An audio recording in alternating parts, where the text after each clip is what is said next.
ఈ భూమండలం మీద ఎప్పుడైతే ధర్మం నశించి అధర్మం తాండవం చేస్తుందో అప్పుడు ఖచ్చితంగా ఆ శ్రీ మహావిష్ణువు ఏదో ఒక అవతారంలో వచ్చి ఆ అధర్మాన్ని అణిచివేస్తాడు.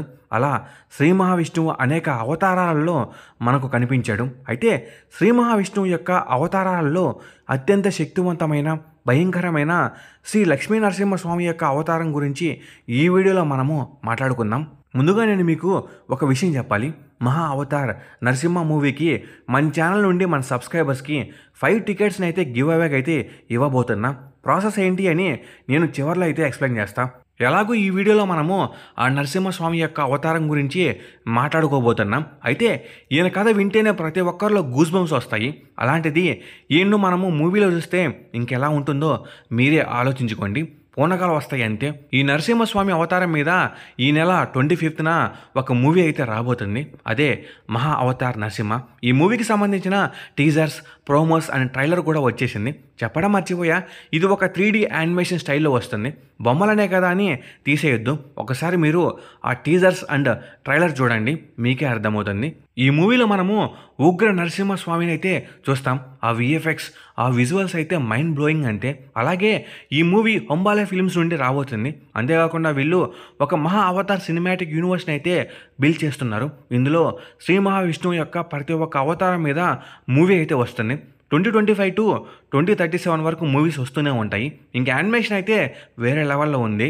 ఈ మూవీకి ఏ హాలీవుడ్ టెక్నీషియన్ అయితే వర్క్ చేయలేదు, అందరూ మన వాళ్ళే. ఈ వీడియో చూస్తున్న ప్రతి ఒక్కరూ ఈ మూవీని సపోర్ట్ చేయాలని కోరుకుంటున్నా. దీనికి మీరు చేయవలసిన పని, బుక్ మై షో ఓపెన్ చేసి అందులో ఈ మూవీని సెర్చ్ చేసి అక్కడ ఐఎమ్ ఇంట్రెస్టెడ్ అని ఉంటుంది, దాన్ని క్లిక్ చేయండి. అలాగే ఈ మహా అవతార్ నరసింహ మూవీకి నేను 5 టికెట్స్ని అయితే గివ్ అవేగా ఇవ్వబోతున్నా. దానికి ప్రాసెస్ ఏంటి అంటే, మీరు బుక్ మై షోలో మహా Avatar Narasimha movie right side ఉన్న ఐఎమ్ ఇంట్రెస్టెడ్ మీద క్లిక్ చేసి దాన్ని స్క్రీన్ షాట్ అయితే తీసుకొని ఈ వీడియో డిస్క్రిప్షన్లో ఒక లింక్ అయితే ఉంటుంది. ఈ లింక్ ఓపెన్ చేసి అందులో మీ నేమ్, మీ వాట్సాప్ నెంబర్, మీ ఈమెయిల్ ఐడి, అలాగే కింద యూట్యూబ్ క్రియేటర్ నేమ్లో తెలుగు ఫ్యాండమ్ ఛానల్ని సెర్చ్ చేసుకోండి. అలాగే కింద స్క్రీన్ షాట్ అని ఉంటుంది, అక్కడ మీరు బుక్ మై షోలో తీసుకున్న స్క్రీన్ షాట్ని అప్లోడ్ చేయండి. అలాగే కింద సబ్మిట్ అయితే ఉంటుంది, మీరు అక్కడికి వెళ్ళి సబ్మిట్ చేయండి. ఈ విధంగా మీరు చేసినట్లయితే మీలలో నుండి ఒక 5 మెంబర్స్ని ఎంచుకొని వాళ్ళకు మహా అవతార్ నరసింహ మూవీ టికెట్స్ని అయితే ఇచ్చేస్తాం. మీరు చేయవలసిన చిన్న పని ఇది.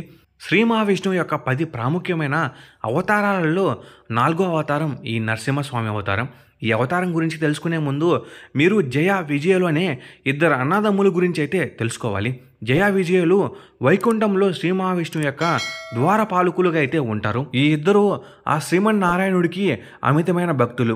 ప్రతి నిమిషం ఆ శ్రీ మహావిష్ణువు నామాన్ని పలుకుతూనే ఉండేవారు. ఒకసారి బ్రహ్మ యొక్క మానసపుత్రులైన సునక, సునందన, సనాతన, సనత్ కుమారులు విష్ణువును దర్శించుకోవడానికి వైకుంఠానికి అయితే వస్తారు.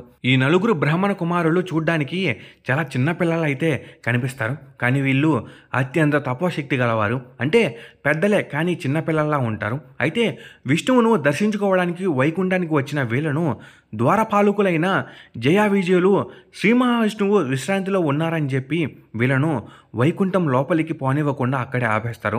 ఈ విధంగా జయా విజయులు ఈ 4 బ్రాహ్మణ కుమారులను అవమానిస్తారు. ఇంకా దీనికి కోపగించుకున్న ఆ 4 బ్రాహ్మణ కుమారులు భూమి మీద జన్మించి కామం, క్రోధం, లోభం అనుభవించనని జయా విజయులను శపిస్తారు. జయా విజయులు క్షమాపణను కోరగా శ్రీ మహావిష్ణువు శాపాన్ని రద్దు చేయలేను, కానీ మీకు 2 అవకాశాలను ఇస్తాను అని చెప్తాడు. 1, 7 జన్మలు భూలోకంలో విష్ణువు భక్తులుగా జీవించడం, అంటే ఎక్కువ కాలం వైకుంఠానికి దూరంగా ఉండడం. 2, 3 జన్మలు శ్రీ మహావిష్ణువు యొక్క శత్రువులుగా జన్మించి త్వరగా వైకుంఠం చేరడం. విష్ణువు నుండి ఎక్కువ కాలం దూరంగా ఉండాలని జయా విజయులు వారు 3 జన్మల అవకాశాన్ని అయితే ఎన్నుకున్నారు. అంటే ఈ జయా విజయులు 3 జన్మలు శ్రీ మహావిష్ణువు యొక్క శత్రువులుగా జన్మిస్తారు. సత్యయుగంలో విజయ హిరణ్యాక్షుడిగా, జయ హిరణ్యకశిపుడుగా కశ్యప దితి దంపతులుగా అయితే జన్మిస్తారు. త్రేతాయుగంలో రావణుడు కుంభకర్ణుడుగా జన్మిస్తారు. ద్వాపర యుగంలో శిశుపాలుడు దంతవక్రుడుగా జన్మిస్తారు. శ్రీ మహావిష్ణువు వరాహ అవతారంలో భూమిని సముద్రంలోకి తీసుకెళ్లిన హిరణ్యాక్షుడిని సంహరించి ధర్మ సంస్థాపన చేస్తాడు. తన సోదరుడి మరణానికి కారణమైన ఆ శ్రీ మహావిష్ణువుపై కోపంతో రగిలిపోయాడు హిరణ్యకశిపుడు. శ్రీ మహావిష్ణువుపై పగ తీర్చుకోవాలని నిశ్చయించుకున్నాడు. హిరణ్యకశిపుడు ఒక భయంకరమైన రాక్షసుడు. అలాగే ఇతను అసురులకు రాజు. తన సోదరుడి మరణంతో కోపంతో రగిలిపోయిన హిరణ్యకశిపుడు 3 లోకాలను, స్వర్గం, భూమి, పాతాళంను ఆక్రమించాలని అనుకుంటాడు. అలాగే చావులేని వరాన్ని పొందాలని అనుకుంటాడు. ఇంకా ఆలస్యం చేయకుండా అమరత్వం కోసం హిరణ్యకశిపుడు హిమాలయాలలో కఠిన తపస్సునైతే ప్రారంభించాడు. అనేక సంవత్సరాలు ఒంటి పాదంపై నిలబడి చేతులెత్తి తపస్సు అయితే చేస్తున్నాడు. హిరణ్యకశిపుడి యొక్క తపస్సు సౌర్యమండలంలో అలజడి కలిగించింది. ఇంకా దీనితో బ్రహ్మదేవుడు హిరణ్యకశిపుడి యొక్క ఘోర తపస్సుకు ముక్తుడయ్యి ప్రత్యక్షమై వరం కోరుకోమన్నాడు. అప్పుడు హిరణ్యకశిపుడు అమరత్వం కావాలని కోరాడు. కానీ బ్రహ్మ అది సాధ్యం కాదని చెప్పాడు. అప్పుడు హిరణ్యకశిపుడు ఏమని వరం కోరాడో తెలుసా? నన్నెవరూ చంపకూడదు. మానవుడు కాదు, జంతువు కాదు, లోపల కాదు, బయట కాదు, పగలు కాదు, రాత్రి కాదు, నేల మీద కాదు, ఆకాశంలో కాదు, ఆయుధంతో కాదు, అస్త్రంతో కాదు, ఇలాంటి ఏ జీవి చేతిలో కూడా నాకు మరణం ఉండకూడదు. ఇలా ఈ రాక్షసుడు బ్రహ్మనైతే వరం అడగగా బ్రహ్మ వరం ఇచ్చేస్తాడు. ఈ వరంతో హిరణ్యకశిపుడు 3 లోకాలను ఆక్రమించి ఇంద్రుని యొక్క సింహాసనాన్ని స్వాధీనం చేసుకున్నాడు.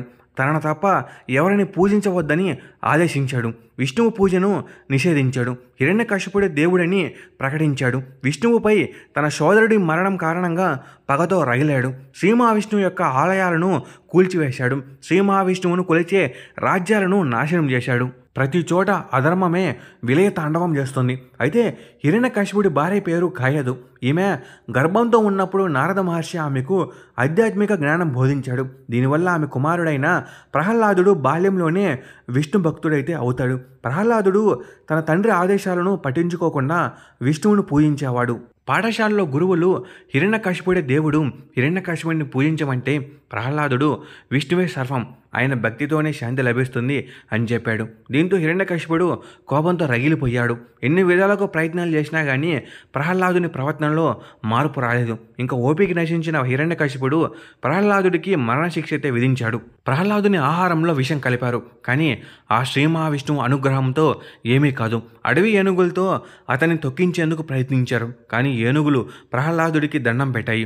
ప్రహ్లాదుని కొండపై నుండి తోశారు. కానీ భూదేవి అతన్ని రక్షించింది. హిరణ్యకశిపుడి సోదరి అయిన హోలిక అగ్ని నుండి రక్షణ వరం కలిగింది. ప్రహ్లాదుని తీసుకొని చితిలో అయితే కూర్చుంది. కానీ శ్రీ మహావిష్ణువు అనుగ్రహంతో ప్రహ్లాదుడు బయటపడక హోలిక అనే రాక్షసి అక్కడే కాలిపోయింది.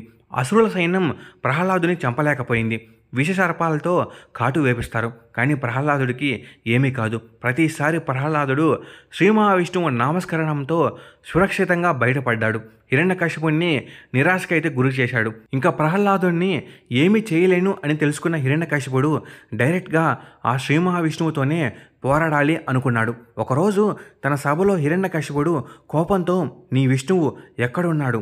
అతడు అంతటా ఉన్నాడంటే ఈ స్తంభంలో ఎందుకు కనిపించడు అని ఒక స్తంభాన్ని చూపి అవమానించాడు. అప్పుడు ప్రహ్లాదుడు, ఆ శ్రీ మహావిష్ణువు ప్రతి అణువులో ఉన్నాడు, ఈ స్తంభంలో కూడా ఉన్నాడు అని సమాధానమిచ్చాడు. కోపంతో హిరణ్యకశిపుడు స్తంభాన్ని తన గదతో కొట్టాడు. అప్పుడు పెద్ద వెలుగుతో స్తంభం చీలిపోయి ఆ స్తంభం నుండి సింహ గర్జన అయితే వస్తూ ఉంటుంది. తీరా చూడగా ఆ స్తంభం నుండి సింహం యొక్క తలతో మనిషి శరీరంతో ఒక భయంకరమైన ఆకారం అయితే బయటకు వస్తుంది. ఆ మహానుభావుని చూడాలంటే 2 కళ్ళు చాలవు. సామాన్య మానవులు ఆ దివ్యమైన తేజస్సును చూసి తట్టుకోలేరు. ఆ శ్రీ మహావిష్ణువు నరసింహ అవతారంలో వచ్చాడు. మనిషి మరియు సింహం యొక్క రూపం, జ్వలించే కళ్ళు, రెక్కలు కదిలే కేశారంతో కనిపిస్తున్నాడు ఆ నరసింహస్వామి. ఆయన రాకతో ఒక్కసారిగా భూమి కూడా స్తంభించిపోతుంది. అప్పుడు హిరణ్యకశిపుడు స్వామి మీద దాడి చేసినా కూడా ఏమీ కాదు. ఇంత గీత కూడా పడలేదు. ఎవరైనా సాక్షాత్తు ఆ శ్రీమన్నారాయణుడు. అక్కడ ఉన్న చాలామంది అసురులు మూర్ఖులు. ఆ ఉగ్ర నరసింహుడి దాడికి తట్టుకోగలరా చెప్పండి? ఒక్కసారిగా ఆ అసురులను సంహరిస్తాడు.